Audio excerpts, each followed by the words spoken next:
chers doctorants, chères doctorantes, je reviens à vous pour une conférence qui va porter sur la pédagogie universitaire et la didactique professionnelle. La première que j'avais présentée dans le semestre 1 s'intitulait « Qu'est-ce que la didactique ?» Celle-ci va porter sur la pédagogie universitaire et la didactique professionnelle. Vous vous posez certainement la question de savoir pourquoi la pédagogie universitaire. Eh bien, on la destine à ceux qui souhaitent plus tard entrer dans la fonction dans l'enseignement supérieur.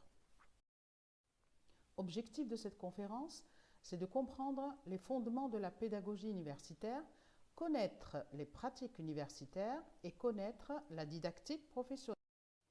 Les questions qui s'imposent: qu'est-ce que la pédagogie universitaire?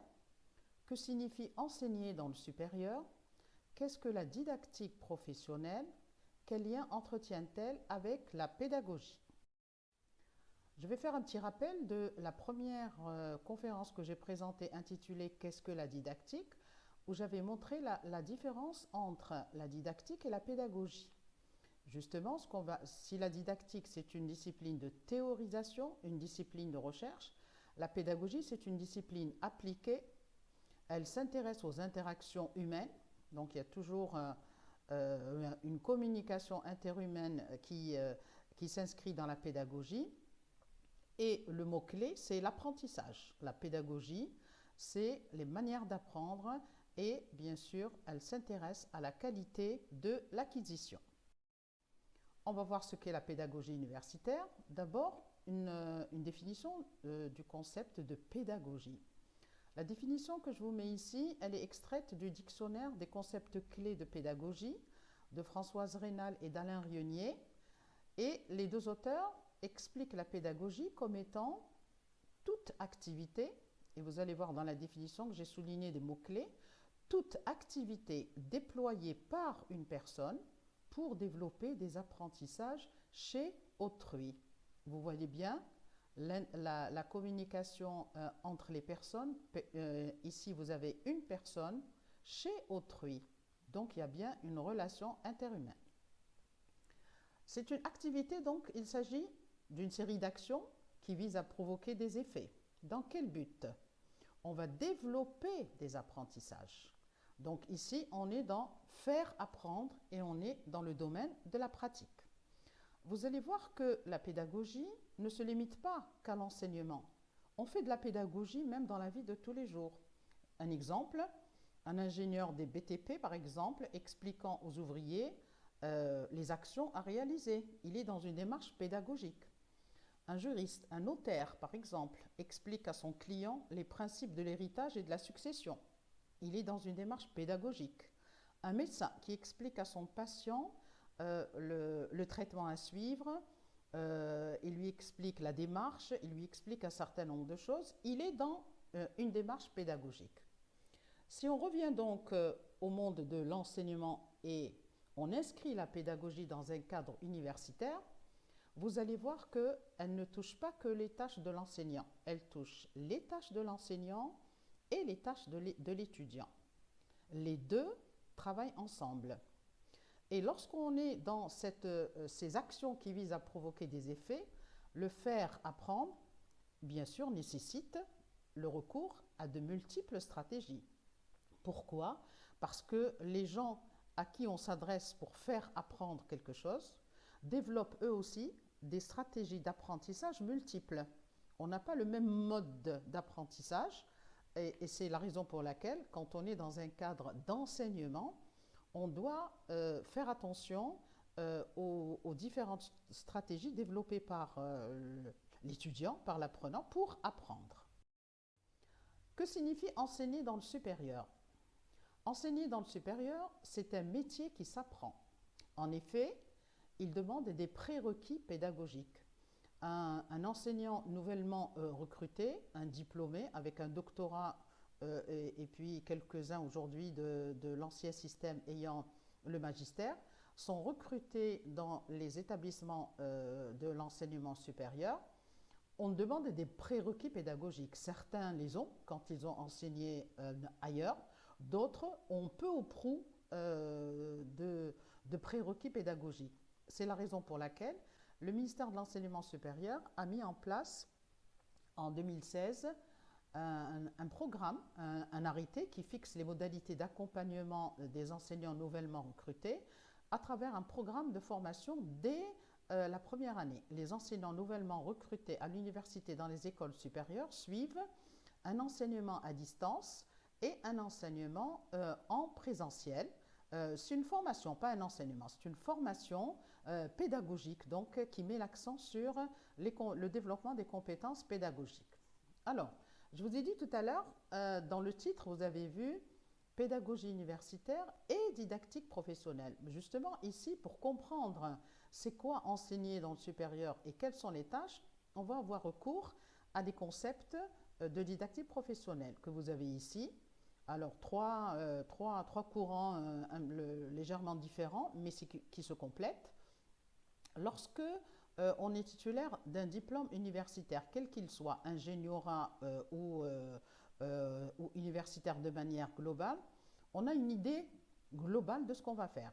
Une idée globale, ça veut dire, j'ai suivi des études de médecine, je vais être médecin, je sais ce que c'est que ce que je vais faire. Mais on a une image que Dimitri Ochanin, un psychologue russe, appelle une image cognitive, c'est-à-dire on a une connaissance de ce qu'on va faire. Dans le monde, si on convoque le monde de l'ergonomie du travail avec Jacques Leplat, il appelle ça des tâches prescrites. Ou si on convoque la didactique professionnelle, Pierre Pastré appelle ça un savoir épistémique.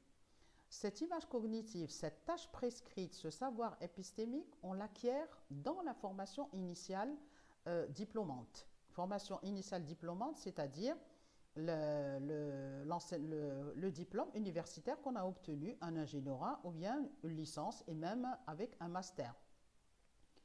Cette image cognitive, l'idée qu'on se fait de ce qu'on va faire, ne sera réellement opérationnelle et on ne comprendra réellement ce qu'on fait que lorsqu'on va sur le terrain.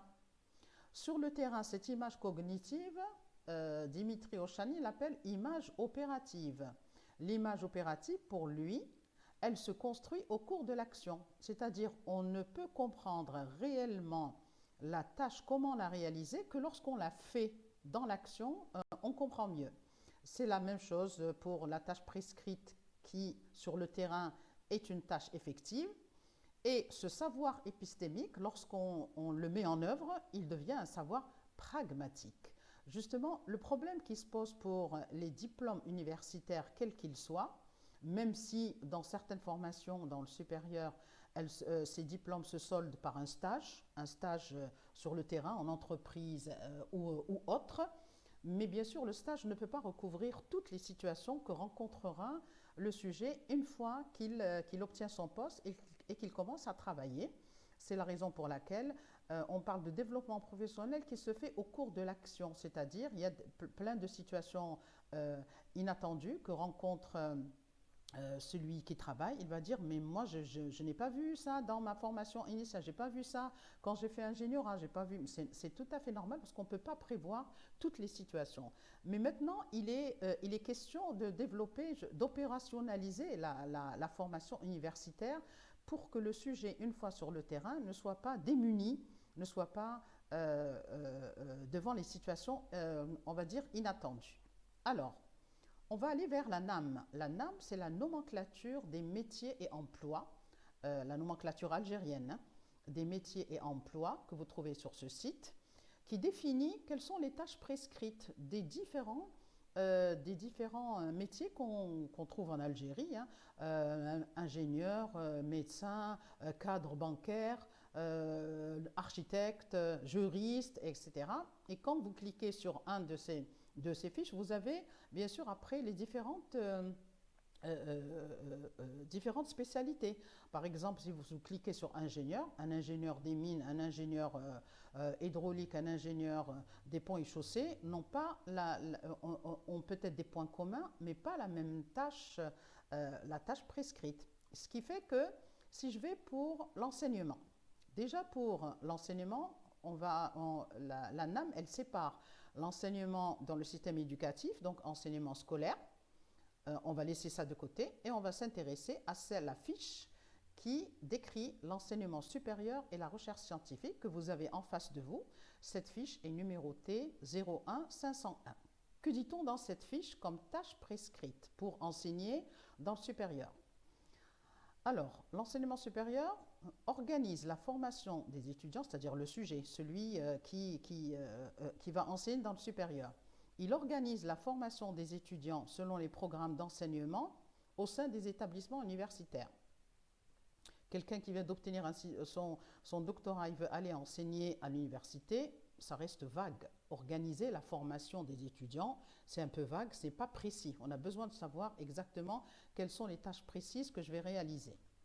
Un enseignant universitaire peut réaliser et superviser des travaux de recherche universitaire. À la limite, on va dire, c'est évident. Réaliser des travaux de recherche universitaire, c'est normal. Un enseignant universitaire, il diffuse le savoir à travers des écrits scientifiques qu'il publie. Il supervise également des travaux. L'enseignant universitaire, il supervise dans un laboratoire, dans un TP, il supervise les mémoires de fin d'études, il supervise les mémoires de master, les thèses de doctorat, c'est là supervisé. Mais ça reste un peu vague. Réaliser, c'est clair. Superviser, on ne sait pas comment. Superviser dans le sens de encadrer. La dernière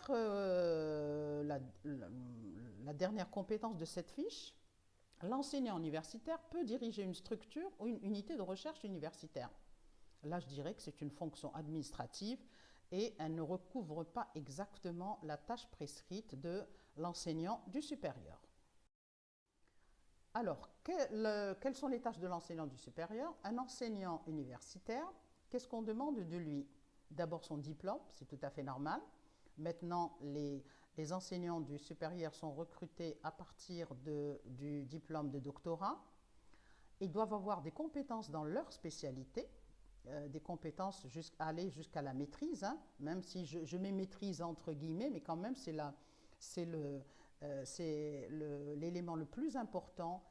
Outre le diplôme, on demande quand même des compétences dans la spécialité, plus des compétences pédagogiques, et j'ai mis plus ou moins parce que, comme je l'ai dit tout à l'heure, si on a déjà enseigné dans le cadre scolaire, on a peut-être quelques éléments de pédagogie, d'ailleurs qu'on ne doit pas ramener tel quel hein, du monde scolaire parce que le public n'est pas le même. Et quelquefois, quand on n'a jamais enseigné, on n'a pas de compétences pédagogiques. C'est la raison pour laquelle il y a cette formation que le ministère de l'Enseignement supérieur a mis en place pour les enseignants nouvellement recrutés. Quelles sont les tâches de l'enseignant supérieur? La première des choses, il dispense le savoir. Puisqu'il est recruté à partir d'un diplôme, le doctorat, dans une spécialité bien précise, il va dispenser le savoir dans cette spécialité. Et quel savoir? C'est le savoir savant dont on a parlé dans la première conférence intitulée « Qu'est-ce que la didactique ?» Parmi les tâches qu'il a, c'est de former intellectuellement l'étudiant. Justement, comment je vais former intellectuellement l'étudiant? C'est que je développe son savoir savant, le savoir théorique, parce que la formation diplômante universitaire, c'est une formation de spécialité. Ainsi, pour contribuer pour son développement scientifique. L'étudiant est là pour développer un savoir savant. On prépare aussi, toute formation universitaire prépare l'étudiant à la vie active.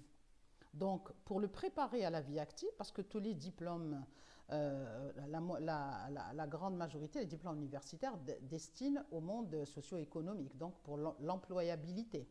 On développe donc le savoir et le savoir-faire dans la spécialité. Ainsi, on prépare l'étudiant, donc on peut aussi le préparer à investir le monde de la recherche s'il souhaite s'orienter vers la recherche. Toutes ces tâches, elles incombent à tout enseignant universitaire. Que signifie enseigner dans le supérieur? On va résumer. Donc, c'est dispenser le savoir, on fait apprendre et on développe le savoir-faire. De quelle manière? En accompagnant l'étudiant dans un projet individuel pour accéder à la vie active et ou accéder à la recherche. En quoi consiste la tâche donc de l'enseignant? C'est un accompagnateur, il oriente, il guide il encadre. Ce sont de multiples actions qui nécessitent de l'enseignant universitaire un développement multiple et circonstancié de stratégies. Comme je l'ai dit tout à l'heure, les étudiants n'ont pas tous le même niveau, il y a des niveaux hétérogènes, et les étudiants n'apprennent pas tous de la même manière, ce qui fait que l'enseignant universitaire, il est dans des modalités d'enseignement qui doivent prendre en charge les stratégies d'apprentissage multiples. Tout ceci pour vous dire que comment enseigner influe sur la qualité de l'apprentissage. La formation de l'étudiant, elle dépend étroitement de l'enseignant et de l'étudiant. Attention, on va voir justement qu'il n'y a pas que l'enseignant, j'ai dit tout à l'heure, il n'y a pas que l'enseignant qui est concerné par des tâches, l'étudiant également. Quelle est la mission de l'enseignement supérieur? Un petit peu pour résumer tout ce que j'ai dit. Alors, où on s'inscrit dans des universités, où on s'inscrit dans une école supérieure. Les universités et les écoles supérieures dispensent le savoir savant pour la formation diplômante elle-même, licence, master, ingénierat.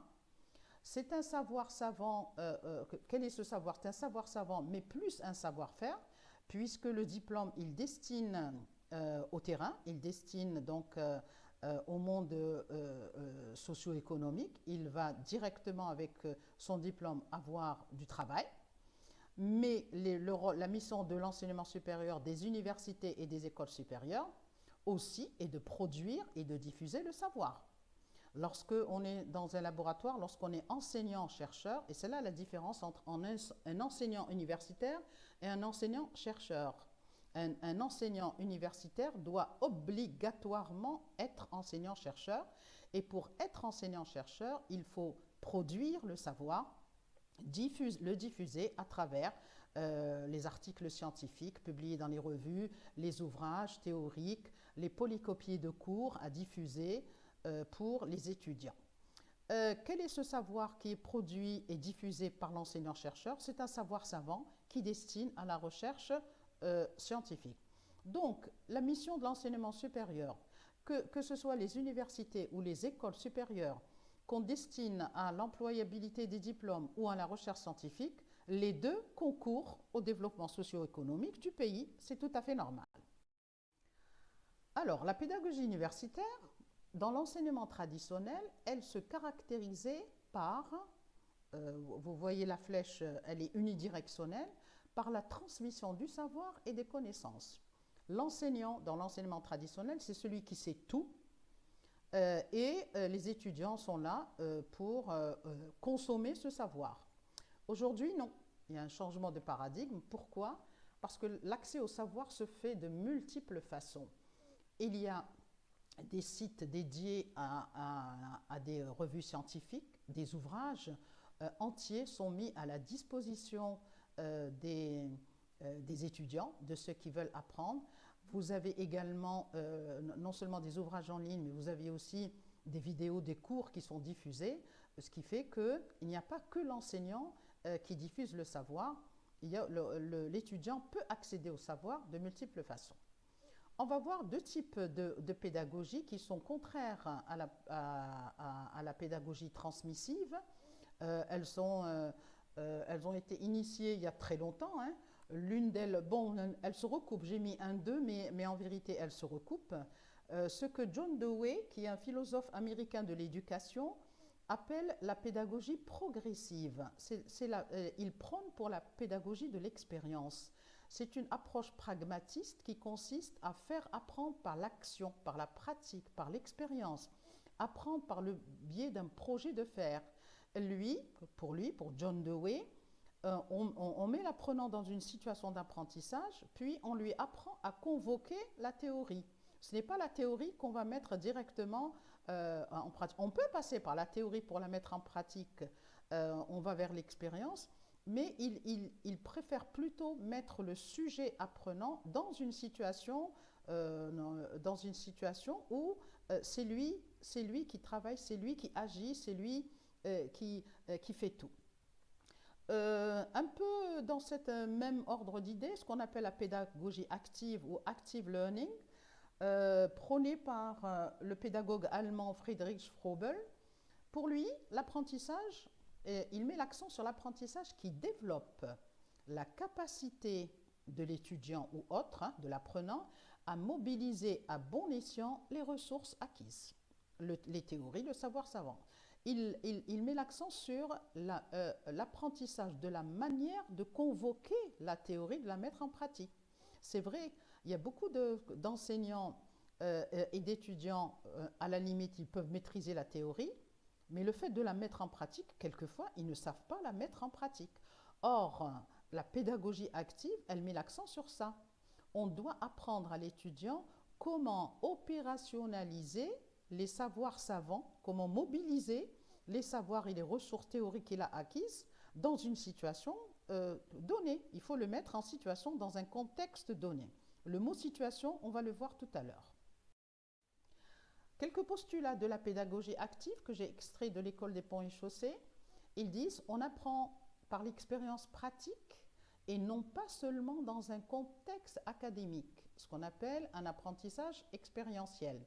Regardez bien, non pas seulement, et non pas seulement, ça veut dire que l'apprentissage académique, la théorie, elle est impérative dans une formation diplômante universitaire. S'il n'y a pas de savoir savant, on ne peut pas parler de diplôme universitaire. Mais on apprend aussi par l'expérience pratique, c'est-à-dire la mise en pratique, l'opérationnalisation de ce qui a été appris, il est favorisé. Ils disent on apprend mieux avec les autres. C'est le paradigme de Lev Vygotsky, le psychologue russe, qui prône pour le développement de l'individu avec les pairs. Pairs, P-A-I-R-S, c'est-à-dire les camarades, les étudiants, l'enseignant, d'autres personnes, toutes les personnes ressources avec qui je peux apprendre. Je ne peux pas apprendre tout seul. On apprend mieux quand on collabore dans un groupe. On apprend mieux quand on rencontre un problème. Donc regardez bien, les enseignants universitaires sont invités à proposer à leurs étudiants des activités qui mettent l'étudiant dans une situation problème. Justement, lorsqu'il est mis dans une situation problème, il apprend mieux et c'est vrai, je l'ai déjà réalisé et j'ai vu l'impact. On apprend mieux quand on est impliqué dans un projet. C'est quoi un projet? Apprentissage par projet. Eh bien, j'ai entendu pas mal d'étudiants, lorsqu'ils ont obtenu leur diplôme, ils ont commencé à travailler. Ils font un retour réflexif sur leur formation diplômante universitaire et ils remettent en question certains modules. Ils disent, mais j'ai fait ce module, je ne vois pas du tout à quoi il me sert sur le terrain. Ce n'est pas que le module ne lui sert pas, simplement il a été mal enseigné et le sujet, une fois qu'il a obtenu ce diplôme, il ne voit pas très bien sur le terrain à quoi lui a servi. Si on avait inscrit dans un projet, tous les modules enseignés ont leur importance. Simplement, si on n'a pas montré la transversalité entre eux et l'impact dans la formation initiale de l'étudiant, je crois que ce retour réflexif, il ne se poserait pas cette question. Au final, donc, il faut que les activités à faire aux étudiants, elles aient un sens pour l'étudiant. C'est un mode d'enseignement, bien sûr, adapté au style d'apprentissage de l'étudiant. La pédagogie active, nous avons mis l'accent sur l'enseignant, maintenant nous allons mettre l'accent sur l'étudiant. On a dit tout à l'heure que la pédagogie universitaire, c'est les tâches de l'enseignant que nous venons de voir, mais c'est aussi les tâches de l'étudiant. Qu'est-ce qu'on attend de l'étudiant? L'étudiant n'est plus le consommateur, celui qui est là dans un cours en train de consommer et sans réagir, sans rien. Non, il est acteur de son apprentissage, il est acteur dans son apprentissage. Que fait-il? Il questionne, il collabore, il résout des problèmes, il applique, il analyse, il évalue, il s'interroge, il fait des synthèses, il fait des retours réflexifs. Cette implication et cet engagement de l'étudiant apprenant va contribuer à son développement personnel. S'il se met en situation d'être en face de l'enseignant et d'attendre que ce soit l'enseignant qui fasse le tout sans qu'il réagisse, sans qu'il interpelle l'enseignant, sans qu'il lui pose des questions, sans qu'il fasse lui-même ce retour, il n'apprendra jamais. L'étudiant n'est plus consommateur, mais il est mis en situation authentique de recherche et d'investigation. pour apprendre. L'objectif, c'est de développer chez l'étudiant la capacité à devenir autonome, parce que sinon, il sera toujours dépendant des profs. Et une fois qu'il a obtenu son diplôme et qu'il est sur le terrain, les profs ne sont plus là. Donc, pour lui trouver des solutions, c'est à lui. C'est ça, cette autonomie. C'est à lui de trouver des solutions aux situations problèmes qu'il va rencontrer. Cette pédagogie active, que donne-t-elle comme résultat? Lorsque l'étudiant s'engage dans son apprentissage, il collabore, il évalue, il questionne, il analyse, il fait ce retour réflexif. Ça développe chez lui la curiosité, la motivation. J'entends beaucoup aujourd'hui d'enseignants se plaindre de la non-motivation. Ce n'est pas normal. L'étudiant est motivé par l'enseignant. Il ne peut pas se motiver lui-même si le cours ne se déroule pas de manière interactive. Il faut cette interaction. Et bien sûr, on aboutit à un résultat, l'autonomie de l'étudiant. C'est ce bien sûr, un diplôme universitaire fait de lui un sujet autonome dans la pratique. Le rôle de l'enseignant, quel est-il? Observer, guider, former, orienter par encadrement structuré. Donc finalement, au final, la pédagogie universitaire, étudiants et enseignants travaillent en tandem. Il n'y a pas que l'enseignant qui travaille seul, il n'y a pas que l'étudiant qui travaille seul. Les deux doivent travailler en tandem pour favoriser l'apprentissage chez les deux, parce que même l'enseignant, lui aussi, il apprend avec l'apprenant, il développe ses compétences professionnelles. La pédagogie active, je résume, donc c'est un apprentissage par enquête, par étude de cas, par expérience. Il y a bien, dans le système universitaire algérien, il y a plein de formations universitaires, que ce soit en sciences dures ou en sciences expérimentales ou en sciences humaines, qui travaillent comme ça, par enquête, par étude de cas, par expérience. Les étudiants sont mis en situation, mais cette mise en situation, elle nécessite bien sûr un guidage de la part de l'enseignant. Quelles compétences va-t-on développer chez l'étudiant? On l'a dit tout à l'heure, créativité, collaboration, la gestion de l'information. On développe chez lui la pensée critique et la capacité à résoudre des problèmes. Et bien sûr, on a dit tout à l'heure en tandem, hein, l'étudiant travaille en tandem avec l'enseignant, qui lui, à son tour, met à la disposition de l'étudiant toutes les ressources, les moyens et les outils pour favoriser l'orientation, le guidage et l'encadrement structuré. La pédagogie active, au final, elle s'oppose à la pédagogie transmissive. Les tâches et les actions de l'enseignant et de l'étudiant sont toujours soumises à évaluation. Il n'y a pas que l'enseignant qui évalue le travail de l'étudiant aussi évalue la qualité de l'enseignement qu'il reçoit. Donc, pour obtenir ces résultats et avoir une qualité de la formation, les deux concourent bien sûr au développement des compétences académiques et professionnelles, aussi bien de l'enseignant que de l'étudiant. Voilà la didactique professionnelle. Je vous ai dit tout à l'heure qu'elle avait un lien avec la pédagogie. Je la convoque parce qu'elle va nous fournir des éléments qui permettent le développement professionnel de l'enseignant du supérieur. Qu'est-ce que la didactique professionnelle? Pourquoi la didactique professionnelle? Et quel lien entretient-elle avec la pédagogie? L'objectif 1 de la didactique professionnelle, d'abord c'est un champ disciplinaire qui est né au début des années 90. Il est nouveau et il est né au travers un enseignant du Conservatoire national des arts et métiers en France qui a comme objectif l'analyse du travail en vue du développement professionnel. La didactique professionnelle, tous les auteurs qui se sont penchés sur ce type de didactique mettent l'accent sur qu'il faut absolument analyser un sujet pendant qu'il travaille pour voir comment il développe ses compétences professionnelles. Il faut souligner que la didactique professionnelle ne s'intéresse pas à tous les métiers, elle ne s'intéresse qu'aux métiers de service. Qu'est-ce que ça veut dire métier de service? Tous les métiers où la tâche, elle va vers autrui. On est au service d'autrui. Le médecin, par exemple, il est au service des patients. L'architecte, au service des clients. Le juriste, l'enseignant, l'ingénieur, tout le monde, tous ces métiers, mais ce sont des métiers ayant une formation diplômante universitaire. On ne s'intéresse pas aux métiers manuels, on s'intéresse aux métiers qui sont issus de formations diplômantes. Pourquoi?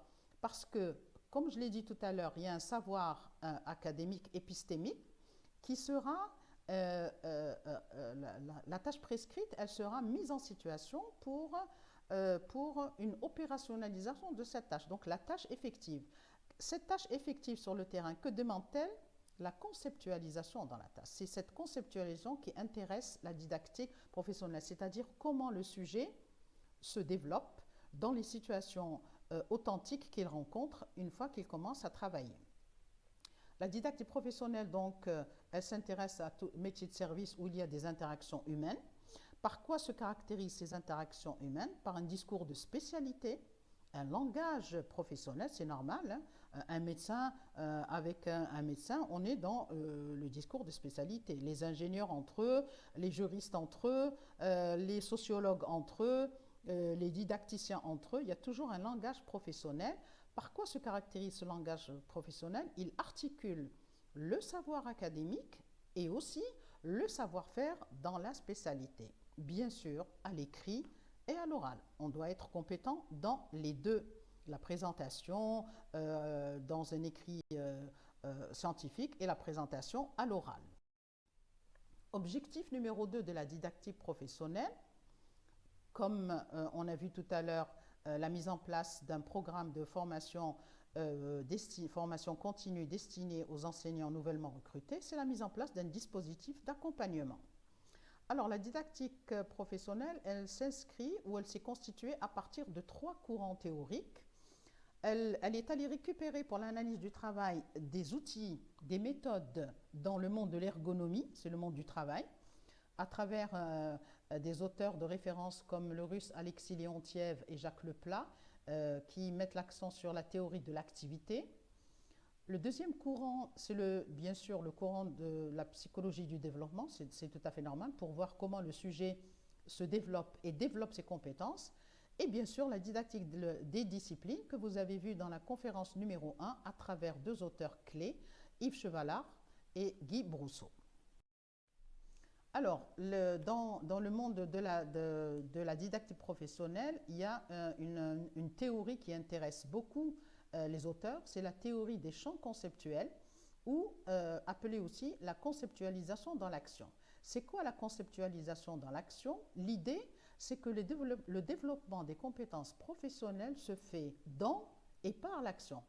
Une fois que le sujet est mis sur le terrain, le diplômé, une fois, par exemple, celui qui a obtenu son doctorat et il est recruté à l'université, lorsqu'il commence à enseigner, c'est là qu'il se rend compte que les compétences professionnelles vont se développer. C'est valable pour n'importe quel, un ingénieur, un juriste, tous les diplômes universitaires destinent à ça. C'est sur le terrain que les compétences professionnelles commencent à se développer.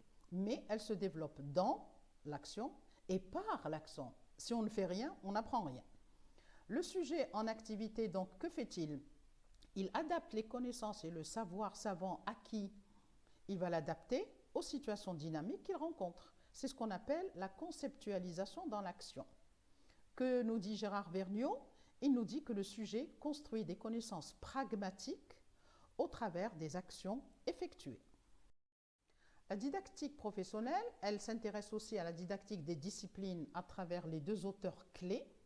Yves Chevalard, que vous avez vu donc avec la notion de transposition didactique, la capacité à transposer le savoir savant en savoir à enseigner et enseignable.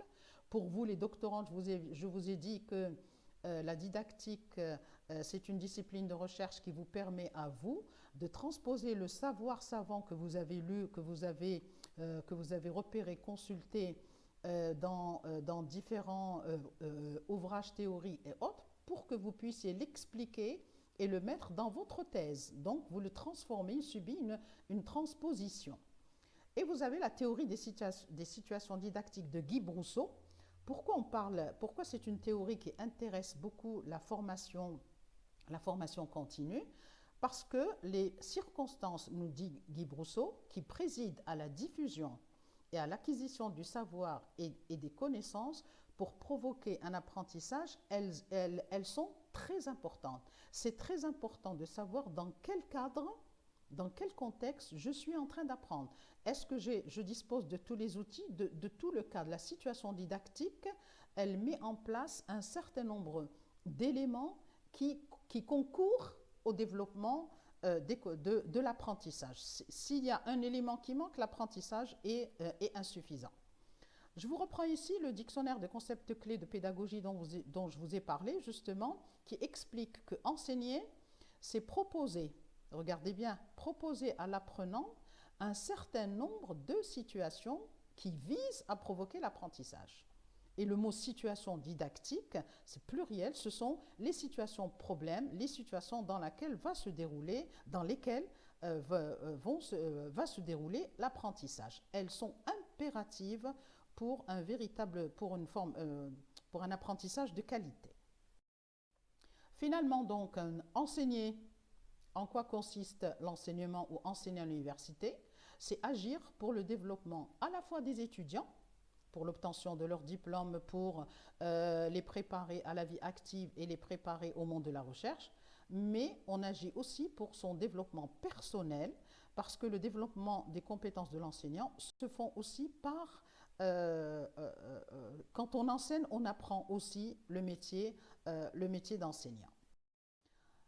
Je vous mets ici quelques éléments de bibliographie concernant la pédagogie universitaire pour le développement, bien sûr, de vos lectures, hein, si vous voulez lire. Il y a plein d'ouvrages très intéressants ici, des sites pour la pédagogie universitaire, également pour la didactique professionnelle. Alors, cette première partie, elle concerne ce qu'on appelle le geste professionnel. Le geste professionnel, c'est vraiment un concept qui est très développé et la didactique professionnelle, elle s'en sert pour mieux comprendre comment on développe les compétences du sujet lorsqu'il est actif. Vous avez l'agir professionnel de l'enseignant. Je n'ai mis que ce qui concerne l'enseignant, mais l'agir professionnel, il touche tous les métiers, l'agir professionnel de l'architecte, l'agir professionnel du chirurgien, l'agir professionnel de l'ingénieur, l'agir professionnel dans n'importe quel secteur d'activité. On parle, ce concept d'agir professionnel, de geste professionnel, il est très important. Et une bibliographie un peu plus large concernant la didactique professionnelle qui met l'accent sur, qui vous explique ce que c'est. Et vous avez même un ouvrage très intéressant de Donald Schoen, Le praticien réflexif. Ça, c'est un ouvrage que je vous recommande parce que si vous voulez vraiment développer vos compétences, aussi bien de chercheur que de futurs praticiens, le praticien réflexif à la recherche du savoir caché dans l'agir professionnel est un ouvrage clé qu'il faut absolument lire. Je vous souhaite une bonne continuation pour la réalisation de votre thèse de doctorat dans un premier temps et pour vos travaux de recherche supérieure, de vos recherches ultérieures et supérieures, bien sûr. Je vous remercie de votre attention.